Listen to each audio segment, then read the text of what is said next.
क्या होता है जब कोई एक ऐसी चेतावनी को नजरअंदाज कर दे जो सदियों से सुनाई जा रही हो। आज की कहानी एक ऐसे ही शापित द्वीप की है। एक ऐसा सफर जिसे कभी शुरू ही नहीं होना चाहिए था। ये कहानी है कुछ दोस्तों की, एक लापता माँ की और एक ऐसे पिशाच की जिसका सम्मान ना करना सीधे सीधे मौत को दावत देना था। कहते हैं ना कि कुछ दरवाजे बंद ही रहें तो बेहतर हैं। देखिए, ये सिर्फ एक कहावत नहीं है। इस कहानी में ये एक खूनी हकीकत बन जाती है जब कुछ दोस्त एक लापता माँ की तलाश में एक ऐसे भुला दिए गए द्वीप पर पहुंच जाते हैं, एक ऐसी जगह जिसे कभी खोजा नहीं जाना चाहिए था। ये पूरी कहानी दो अलग अलग वक्त में बंटी हुई है। एक तरफ है 17वीं सदी की एक भूली बिसरी घटना जब एक अमर पिशाच को हमेशा के लिए कैद कर दिया गया था, और दूसरी तरफ है साल 2026 जब कुछ लोग अनजाने में उसी कैदखाने का दरवाजा खटखटा देते हैं और यहीं से सदियों पुराना वो श्राप फिर से जाग उठता है। तो आज की कहानी अनन्या के साथ शुरू होती है।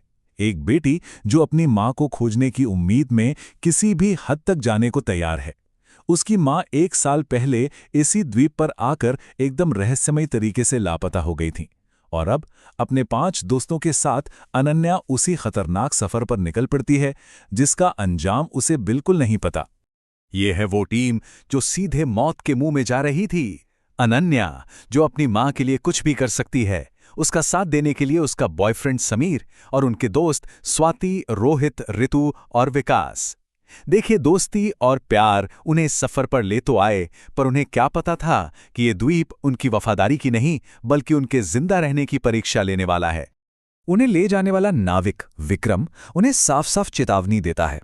वो कहता है कि इसे मौत का टापू कहते हैं, लेकिन जब जुनून और रोमांच हावी हो तो ऐसी चेतावनियां सिर्फ कहानियां लगती हैं ना।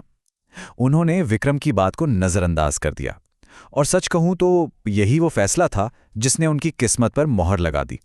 द्वीप पर पहुंचते ही वे उसकी अजीब सुंदरता में खो जाते हैं। रात में चमकने वाले फूल, मतलब ऐसा लगता है जैसे वे किसी और ही दुनिया में आ गए हों। लेकिन ये जन्नत एक धोखा थी। द्वीप को जल्दी छानने के लिए वे एक फैसला करते हैं जो हर हॉरर कहानी में गलत साबित होता है। वे 2 टीमों में बढ़ जाते हैं, और इस तरह वो बंट जाते हैं। अनन्या, समीर और विकास एक तरफ, जबकि स्वाति, ऋतु और रोहित दूसरी तरफ। उन्हें लगा कि इससे उनकी खोज तेज हो जाएगी, पर असल में उन्होंने बस उस शिकारी का काम आसान कर दिया था जो अब 2 कमजोर झुंडों पर नजर रखे हुए था। और फिर शिकार शुरू होता है। टीम बी को कुछ पुरानी झोपड़ियां मिलती हैं। ऋतु हिम्मत करके एक घर में जाती है और वहां दीवार पर टंगा हिरन का एक सिर अचानक उस पर हंसने लगता है। इससे पहले कि वो कुछ समझ पाती, एक भयानक ठंडा पंजा उसके कंधे पर आ टिकता है। पिशाच ने अपना पहला शिकार चुन लिया था। ठीक उसी वक्त दूसरी तरफ टीम ए का सामना भी इस द्वीप की असलियत से होता है। अचानक उनके पैरों तले जमीन फटती है और एक भयानक जीव विकास को पकड़कर वापस जमीन के अंदर खींच लेता है। जंगल में सिर्फ उसकी आखिरी चीख गूंजती रह जाती है। ये पहली मौत थी, और एक पैगाम था कि वे अब एक शिकारी के इलाके में हैं। लेकिन कहानी में एक और भयानक मोड़ आता है। स्वाति को रोहित मिल तो जाता है, लेकिन उसका बर्ताव कुछ अजीब है। ये शक तब खौफ में बदल जाता है जब उन्हें पास के ही एक कमरे में रोहित की असली लाश मिलती है। तो सवाल ये था, अगर असली रोहित मर चुका है तो फिर स्वाति के साथ कौन घूम रहा था? दहशत और मौत के इस माहौल के बीच बचे हुए लोगों को वो मिलता है जिसकी उन्हें तलाश थी, पर उस रूप में नहीं जैसा उन्होंने सोचा था। उन्हें अनन्या की मां कौशल्या तिवारी का लिखा एक खत मिलता है। एक खत जिसमें इस द्वीप का वो भयानक सच लिखा था जो उनकी मां की जान ले चुका था। खत की एक लाइन में द्वीप की पूरी सच्चाई छिपी थी। ये द्वीप कोई अभयारण्य नहीं है, ये एक जेल है। अनन्या की मां ने लिखा था कि ये जगह किसी को बचाने के लिए नहीं बल्कि किसी शैतान को हमेशा के लिए कैद करने के लिए बनाई गई थी। और उस खत में उस शैतान की पहचान भी बताई गई थी। एक पिशाच, एक ऐसा प्राचीन अमर जीव जो सिर्फ खून पीकर जीता है। और सबसे खौफनाक बात, उसे मारा नहीं जा सकता, उसे सिर्फ कैद किया जा सकता है। ये कहानी सदियों पुरानी थी। 17वीं शताब्दी में इस पिशाच ने एक पूरे राज्य में तबाही मचा दी थी। हार कर राजा ने तांत्रिकों की मदद से उसे पकड़वाया, एक ताबूत में बंद किया और इस सुनसान द्वीप पर मरने के लिए छोड़ दिया, ये सोचकर कि भूख उसे खत्म कर देगी।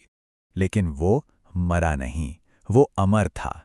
उसने ताबूत तोड़ दिया और अब वो इस द्वीप से बाहर तो नहीं जा सकता, लेकिन उसकी जेल में आने वाला हर इंसान उसकी भूख मिटाने का जरिया बन जाता है। और तब अनन्या को एहसास हुआ कि उसकी मां भी उसी का शिकार बनी थी। अब जब सच सामने था तो मिशन बदल चुका था। मां को ढूंढना नहीं, अब सिर्फ इस द्वीप से जिंदा निकलना था। लेकिन एक अमर शिकारी से उसकी जेल से भागना लगभग नामुमकिन था।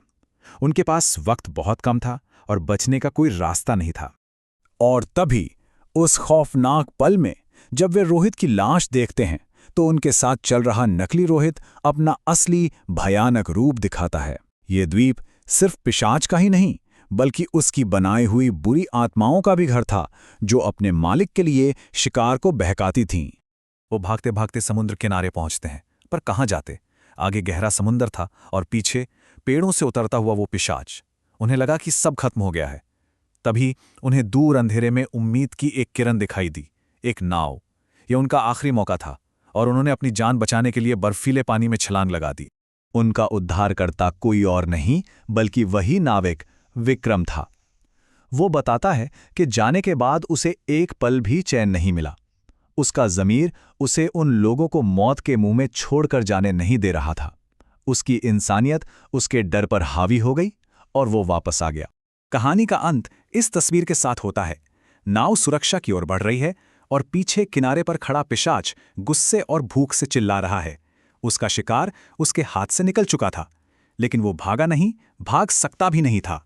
वो वहीं था, अपनी जेल में, अपने अगले शिकार का इंतजार करते हुए। तो इस कहानी से क्या सबक मिलता है?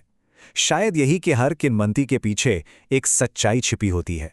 शायद यही कि कुछ जगहों को उनके रहस्यों के साथ अकेला छोड़ देना ही बेहतर है। और ये कि मिथक और हकीकत के बीच की रेखा को पार करने की कीमत अक्सर जान देकर चुकानी पड़ती है। अनन्या और उसके दोस्त तो बच गए, लेकिन वो पिशाच आज भी उस द्वीप पर कैद है और भूखा है। सवाल सिर्फ एक है, अगला कौन होगा जो अनजाने में उसकी पुकार का जवाब देने उस शापित द्वीप पर पहुंच जाएगा?